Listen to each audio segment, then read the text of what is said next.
还记得这两只闯入家中的有损夫妻吗？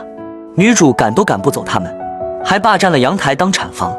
夫妻俩在产下6个蛋后，经过1个月的孵化，6只小有损也成功来到这个世界。在这过程中，善良的女主也时常给他们送来食物。不得不说，有损夫妻还是选对人了。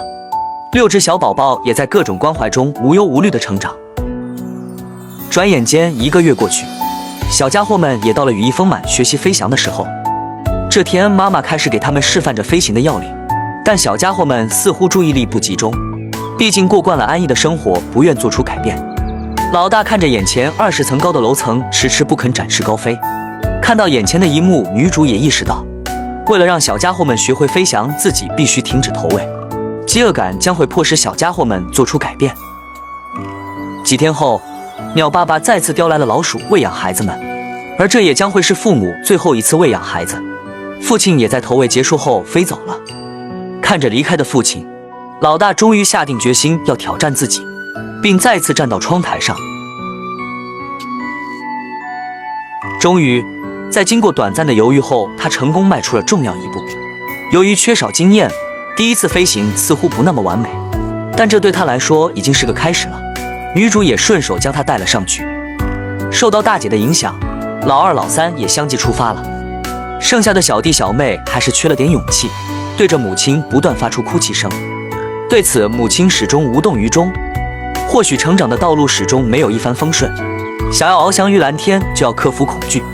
如果您还在视频前，不妨留下一句加油努力，为小鸟也给未来的自己加油打气吧。经过短暂犹豫后，老四老五也相继出发了。看着眼前的一幕，鸟妈妈也倍感欣慰。然而还有一只最小的被留在原地，相比哥哥姐姐们，它的羽翼还欠缺了一些。第二天早上，暖心的一幕出现了，老五专门飞回来给弟弟打气。受到家人的鼓励，小弟重新振作起来，努力练习。看着远处和天空中的家人们，相信此刻他是最想飞翔的那个。经过不断的练习和调整，他终于成功了。